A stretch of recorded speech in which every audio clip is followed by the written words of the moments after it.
Hey guys, welcome back, Maris here. Today we have another episode for Assassin's Creed Odyssey, and this will be about a little bit advanced combat tips and tricks, I guess. The real deal will come in next part, that takes a little bit more time, so there are still some combat related tips I want to give you right now, and yeah, up in next we'll go deep in analytics. So 10 tips right away, let's jump into. Two tips together are related what kind of weapons and armor I would suggest to go. Tip 1, go for legendary weapons. Currently myself, I don't have anyone equipped. Reason for this is simple. They have those special abilities. If they are good, of course, it's really beneficial. And another opposite tip for armor, those sets you have to get them all to get the bonus, so it's really long until you get the set bonus. Without set bonus, just epic is better. So epic for armor, legendary for weapons, otherwise it's your preference. Tip number 3 is simple. That was a question for myself. I wanted to understand is this particular engraving, which converts critical chance to damage, is working 1-to-1, which means if you have 25% critical chance, it will be converted into 25% increased damage. But there are a few buts. Let me quickly try to explain. I thought it's a good engrave, but actually ended up thinking otherwise. If you have, and as base critical damage is plus 100% damage, so double as default, in that case there is no loss. In average, the critical chance equals out to additional damage you can get from the criticals, and here it basically flattens out. But the problem starts, and basically where it is, let me show you this screen. There is this bonus which is critical hit damage, and it's really popular. It's on most of the items. I was never going for it, but so whenever this critical damage is more than 100%, you will lose, because it doesn't scale, it doesn't use all this critical damage, basically is wasted with that engrave. So just purely calculations, it's good for some cases if you have 0 additional critical damage. Otherwise, just avoid it. Simple as that. Let's put it in simple ways. Tip number 4, bow critical. Yeah, that's another another thing I tested out myself and ended up realizing it doesn't work. Yeah, I tested with that one. Is critical chance on the bows, which actually I currently have. You can check for yourself. If you equip it, it doesn't change this. Let me actually demonstrate it. I have critical chance 30%. Sorry, PC is a little bit dying at the moment. And what happens if we equip any other without critical chance? Then it increases, stupid me. So it's opposite. I'm already forgetting what I wrote down. So that's another chance. If you have bow which uses any specific attack for hunter's damage, you can swap out to purely boost again critical. But keep in mind, the critical is still, I found it really triggering on combat not on assassination. So for assassinations, I would not count on that critical, because if it's fail and the enemy is not killed, you got the point. Weird, I don't remember. Another next tip number 5. There is basically choice for you to go either with poison blades or fiery blades if you want to use abilities, or there are some weapons that are already with those. They don't stack. With what it means, if your enemy is poisoned and then you switch to some fiery weapon, the fire basically is not applied.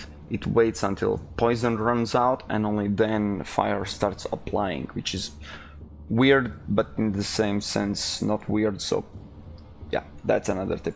Just mind that, don't waste in both of them, or yeah, you got the point. Next tip about poisons, because they are really awesome, but there's so some things you need to consider. With improved poison mastery, basically with 4 attacks your target gets poisoned, which means the poison meter is full and the poison starts ticking. This is what you call applied poison. Once the target is poisoned, any additional hit with poisonous weapon does absolutely nothing.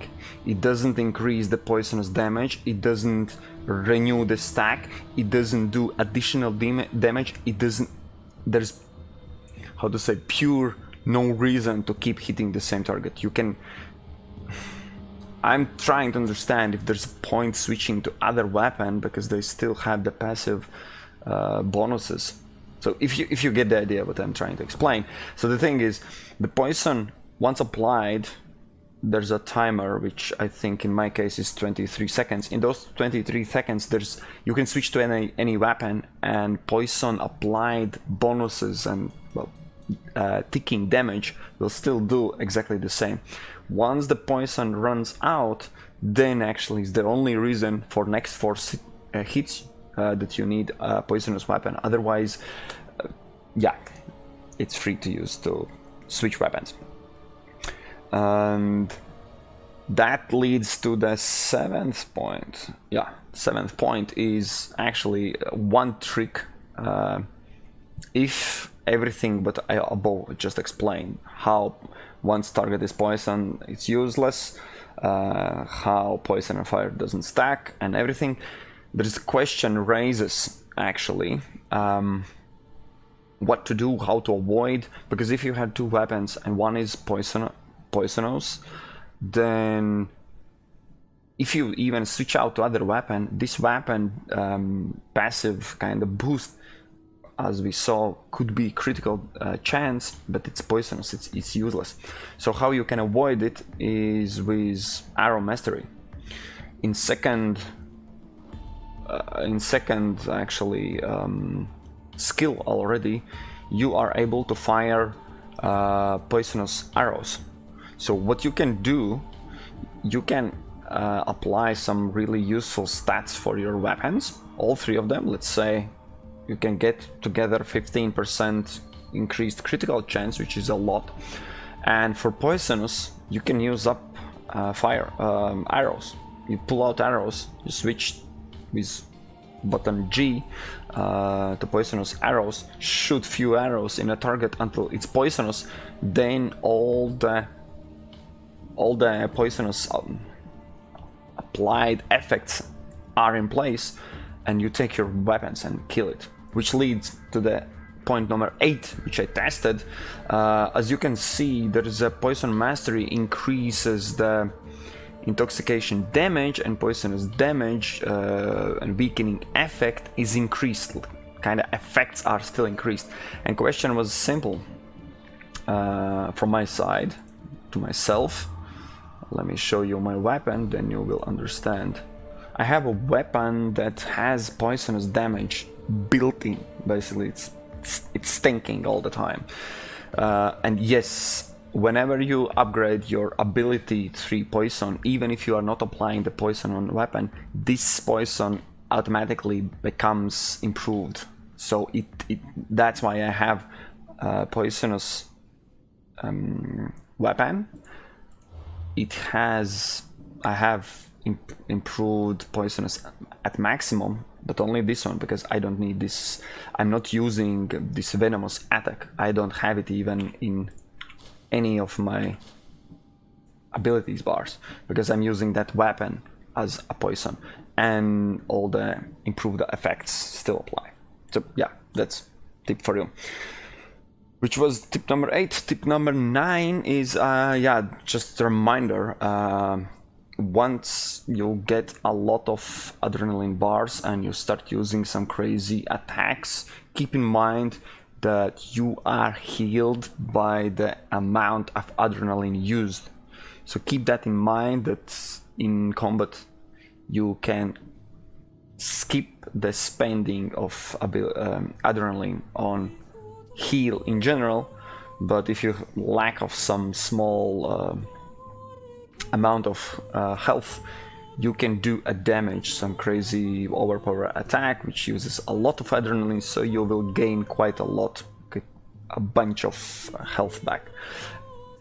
Extra tip here, someone would wonder why the hell would you heal if you miss just a few HPs. It's really important if you pay attention. For example, here I didn't build it specifically, but well, there's bonuses for weapons and armor that critical hit damage is increased while in full health, which means even by a little scratch I lose, as you can see, 50% of damage, so it's quite a lot. So in this case, if you have any kind of this bonus, you want to be full health all time. So yeah, that's where this tip comes in. Now let's get to the last point, tip number 10. Sorry. The tip is kinda interesting. It states only basically 2 points. When you are fighting in combat, there's 2 choices: either dodge, either parry, in general. And the point I'm giving here is not only to dodge, but I call it a front dodge, and that's way better than parry. And there's 2 reasons for that. Parry is a really awesome counter ability, but the thing is, whenever enemy is attacking with super strike, that's when he gets red, you cannot parry those attacks, so you will get damage, which is bad, which is you totally need to avoid. With dodge you can avoid anything at all. Arrows, hits, special abilities, criticals, bombs, fires, poisons, name it, you can dodge it. And there's a catch. It's obvious. Someone says, that's obvious, Russian guy, what are you telling us? The point here is what front dodge does. 1, you avoid it. 2, you get front dodge means you basically dodge towards your target, and you will not get stuck, you will get bypass the target. And if you do it in right moment, even if you don't, it doesn't matter, you are behind your target. And that's where the things get really interesting and tricky, because from the back you do extra damage. How extra? Let's say 4.2 times extra, just for this video's sake, because I will end now. Next video I will explain you and give you precise numbers, which abilities, which attacks, how to kill enemies, and on top of that video after, I will give you crazy mechanics how you can do let me remember the number, 118 times bigger damage than you actually kind of should. So yeah, let's say 100 times stronger attack. I will teach you how to do it. For this moment, I'm closing this video for the moment. We'll meet in next videos. Please guys, the shares, likes and any comments, questions are always welcome and will definitely help this channel, so don't be shy. and we will meet in next videos. So cheers guys, until next time.